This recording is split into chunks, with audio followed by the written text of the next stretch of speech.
Hi, everyone. For today's episode, I'm introducing a new podcast on the block called Hidden Depths, which explores the dynamics of water conflict and the possibilities of water cooperation. Water is indispensable and also irreplaceable. There are no substitutes for its most crucial uses. Yet rising demands, mounting environmental pressures, and unsustainable management practices increasingly strain global water systems. Many major rivers and groundwater aquifers have reached or surpassed the limits of their renewable supplies. Where countries and communities rely on the same resources, frictions over the availability of, access to, and decision-making about shared waters are growing. Around the world, water systems and water supplies increasingly figure as deliberate tools or collateral targets of war and as contributing triggers of violent conflict. Hidden Depths is a new 6-part series from CSIS, the Center for Strategic and International Studies, in which David Michel, Senior Fellow for Water Security at CSIS, talks with policy specialists, academics, and practitioners to understand the drivers of rising water tensions and the tools of water diplomacy. You can find Hidden Depths wherever you listen to your podcasts or follow the link in the show notes of this episode. Now here is the debut episode of Hidden Depths. Enjoy.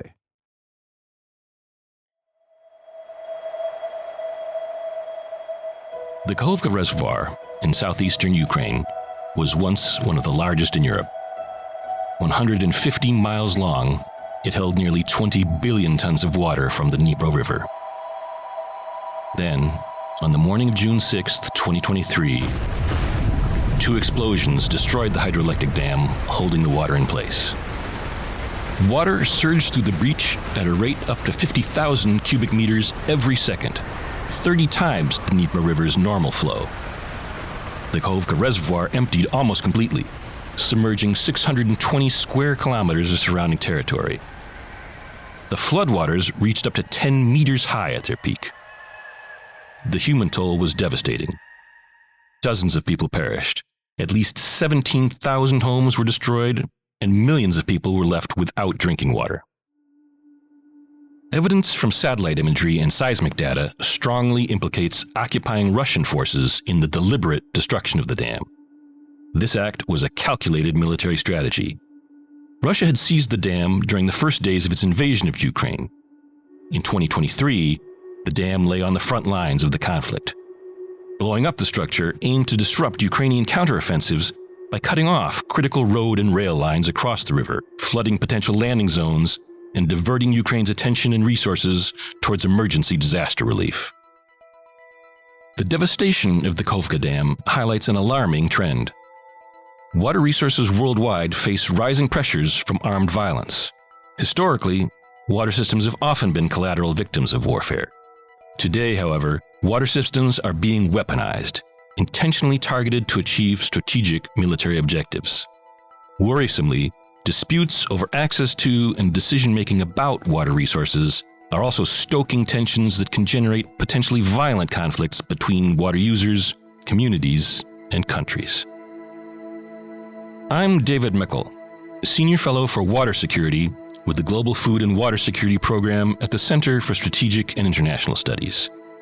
You're listening to a 6-part podcast exploring the dynamics of water conflict and the possibilities of water cooperation. This is Hidden Depths.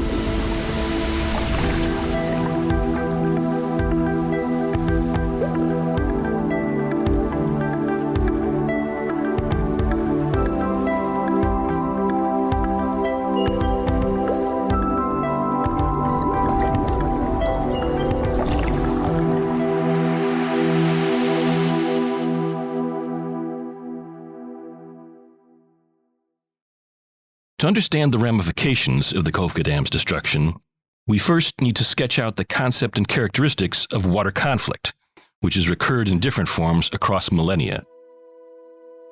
Since the 1980s, the Pacific Institute, a research organization in Oakland, California, has developed the Water Conflict Chronology, an online database now cataloging water conflict incidents dating back to 2500 BCE up to 2023. The Water Conflict Chronology is the largest open source database that addresses conflicts over water, violence associated with water. And it catalogs events in three groups: water as a trigger of conflict, water as a casualty or water systems as casualties of conflicts, and water or water systems used as weapons of conflicts. And at present, there are about 1,600 entries, entries where violence was a factor, from large-scale interstate conflicts to very small-scale ones. Peter Glick, senior fellow and co-founder of the Pacific Institute, highlights the latest data showing a rising wave of water-related violence in the 21st century, with 4 times more events occurring in 2012 to 2021 than were recorded for the years 2000 to 2011. 2023 alone witnessed 347 conflict incidents, 50% more than the previous year. One that's probably most important is a trend simply in the number of events. We've seen in the last couple of decades a very significant increase in recent years in the number of events that are in the conflict chronology database, in all 3 categories. One of the trends is when we see conflicts, we're seeing more explicit attacks on water and water infrastructure, more explicit targeting of civilian infrastructure in general. We've seen a significant increase where water or water systems have been targeted during violence, have been casualties of war, where the use of water as a weapon to either attack downstream communities or withhold water to downstream communities by controlling dams has become a very regular part of the violence we've seen, especially in Iraq and Syria and Yemen, and now, of course, in the Ukraine. Russian troops occupied the Kakhovka Dam on the second day of their full-scale invasion of Ukraine. Doug Weir, director of the Conflict and Environment Observatory, a charity and research institution registered in the UK, notes the calculated reason for Russia's wanting to control the dam. For it was a strategic crossing point of Dnipro, but it also gave them access to the water input for North Crimean Canal, which allowed water to go down to Crimea. That canal had been blocked off by Ukraine for a number of years, which had caused domestic political strife as far as Russian-backed authorities were concerned in Crimea, because it essentially had cut off most of the water. When Russian troops destroyed the dam, water supplies were cut off for many people while simultaneously flooding cities and farmland. I address everyone in the world for whom life is a value. Today, the Russian occupiers have committed the biggest crime of ecocide on the Ukrainian land. The deliberate destruction of the hydroelectric dam by terrorists looks the same from all corners of the world. For Africa, Europe, the United States, China, Australia, and India, man-made disasters are evil. Irina Babanina, a Ukraine-based researcher with the Conflict and Environment Observatory, speaks to the significant economic and environmental impacts. The ecological impacts of the dam breach can be split into 2 large categories. One is the actual flooding, and the other is dehydration. That is loss of immense amounts of water on which many cities and communities were acutely dependent. About 50 hotspots of pollution were identified. There were also oil terminals, oil transportation pipelines, the pesticide and fertilizer warehouses. The flooding also affected the water treatment and water purification facilities, and the number of destroyed housing and destroyed civilian structures is calculated by thousands. According to some estimates, it could be about 17,000 of houses which were affected. So the human impacts are immense and will continue, especially as the situation with drinking water is exacerbated in communities that are upstream and that were deprived of their primary source of water. The destruction of the Kakhovka Dam is probably the most well-known example of the weaponization of water systems during the conflict in Ukraine, but it was not the only one. Both sides have destroyed dams in order to obstruct military advances. We saw this very early stages of the conflict with the Irpin Reservoir north of Kyiv, where areas were flooded to prevent Russian armored columns coming south towards Kyiv. But we've also seen these huge impacts on populated areas linked to the intensive use of heavy explosive weapons. In the process of this, it creates a number of issues for water infrastructure through damage to pipeline, treatment works. It creates pollution risks from surface runoff from sort of pulverized building materials and other potentially hazardous materials facilities as well, because obviously water infrastructure is wholly dependent on electrical power, and particularly during the winter of 2022 we had this prolonged months-long campaign to destroy and disrupt energy infrastructure in Ukraine, which then had reverberating consequences for provision of water and water services. Babanina believes the increasing toll of these multiple impacts will lead to systemic damage to water systems. The considerable cumulative effect of all these factors is becoming more and more serious and more demanding. So after the destruction of Kakhovka Dam, about 1 million of people were left without drinking water. The problem is that the local sources of water are either scarce or polluted, or they can be used only for household purposes, not for drinking. Another problem is that the degradation of water infrastructure is really accelerated because of the lack of maintenance, because of the lack of staff who is either injured or conscripted to the army or had to relocate, and understaffing is a severe problem. The Kakhovka Reservoir also supplied water to 31 irrigation systems. Ukrainian authorities estimate it could take 7 years to restore irrigation flows, and that's only once the dam can be rebuilt. Prolonged disruption to irrigation capacities around the region, soil contamination, uncleared explosives, these challenges could compromise the longer-term viability of much of the area's economy and the overall fabric of communities which previously relied on the Kakhovka Dam and reservoir. Well, I think that's one thing which has been very interesting from an environmental perspective in the case of Ukraine, that the environmental narrative of conflict has been far more visible than in pretty much any other conflict we've looked at. And there are multiple reasons for that, from the advocacy of the government to the scale of the damage to particular incidents like Kakhovka or to Zaporizhia, but also to the number of people who are documenting the harm. And that environmental visibility then raises the question of to what extent will the environment feature in recovery, because typically states don't do particularly well when it comes to integrating environmental recovery post-conflict. Is this a conflict where we will see the environment sort of meaningfully included in recovery? And that's not just in terms of donor response, but also from a government level as well. And I think certainly some of the conversations we've seen around Kakhovka and elsewhere are indicative of that sort of awareness and, about using this as a turning point.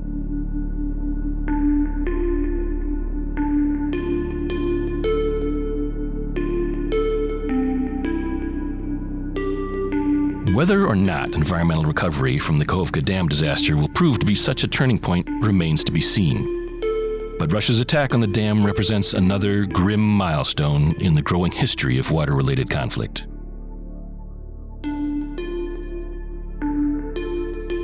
Water as a trigger of conflict is what people mostly think about when we think about violence associated with water, the idea of water wars.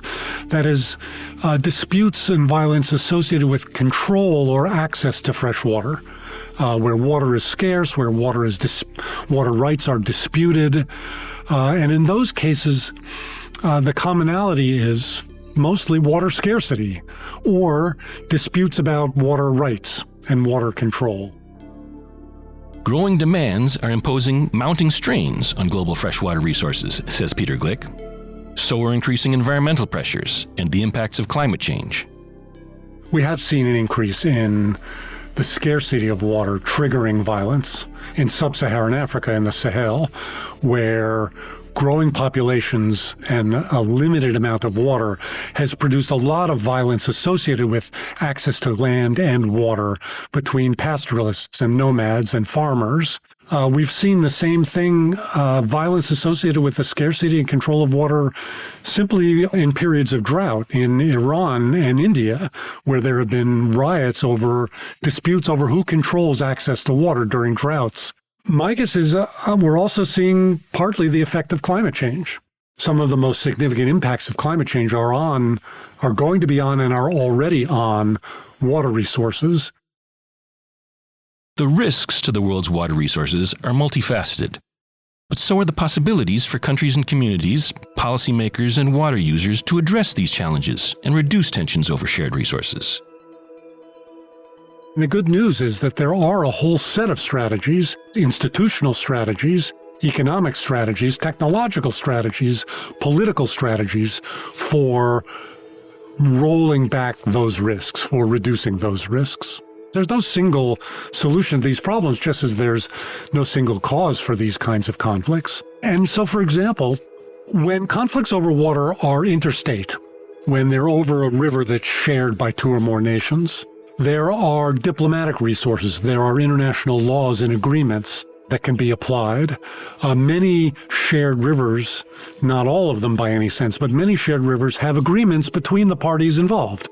So there's a strategy where we could negotiate agreements over shared rivers that have proven in the past to be effective at reducing conflicts, but where there are still no such agreements. Yet many of the populations most vulnerable to growing stresses on common water resources frequently lack the capacities and resources necessary to mitigate water insecurity risks. The Water for the Poor Act that Congress has passed over the years to increase U.S. donor capacity for meeting basic human needs for water and sanitation in developing countries, and that's been a very important role. USAID has played an important role in that. I would argue the State Department could play a much more aggressive role at helping negotiate conflicts over water and reduce the risks of conflicts over water between countries to help develop the kinds of treaties that don't exist in some of those shared watersheds. We have a lot of resources, technological, political, and economic, that we could help bring to bear on some of these issues. Around the world, some 2 billion people live without access to safe water and sanitation, and that raises tensions over access to and control of water, sometimes leading to violence. Many of the greatest challenges to peaceful and sustainable management of the world's shared water are challenges of collective governance. We know how to provide safe water and sanitation to everyone on the planet. We've just failed to do so, and that's an institutional failure. It's a failure to apply the technologies that we know exist, the economics that we know work, the institutions that could work. That's an institutional failure. So we need to do better at the institutional level. I do think there's a growing effort to address these problems. The Sustainable Development Goals of the UN, set in 2015 with targets for 2030, are a step in the right direction, but we're not adequately moving in that direction. I think we won't meet adequately the targets by 2030, but we could. And so partly it's education, partly it's pressure, it's partly a priority of communities and countries, and I would say the international organizations that are focused on water. All of those have a role to play. Governments and institutions worldwide increasingly recognize the vital importance of sustainably stewarding the world's freshwater resources. The World Economic Forum ranks water crises among the most likely and most impactful global risks of the coming decades. Policymakers from the European Union, the U.S. intelligence community, and the UN Security Council believe that water challenges could destabilize key countries, aggravate social disruptions in fragile states, and endanger global peace and prosperity. The value of water to modern communities is so high that water is now being seen as a strategic resource.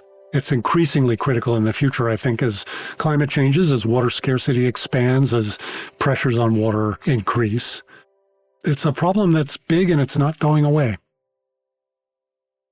With rising pressures and climbing demands for global water resources, water-related conflict risks pose significant challenges for water managers and water users around the world. In the next episode, we'll turn to the Horn of Africa and the Middle East to understand how both extremist groups and national governments have employed water resources and water infrastructure as weapons of ongoing civil wars. I'm David Michel with the Center for Strategic and International Studies Global Food and Water Security Program. Join us next time for Hidden Depths.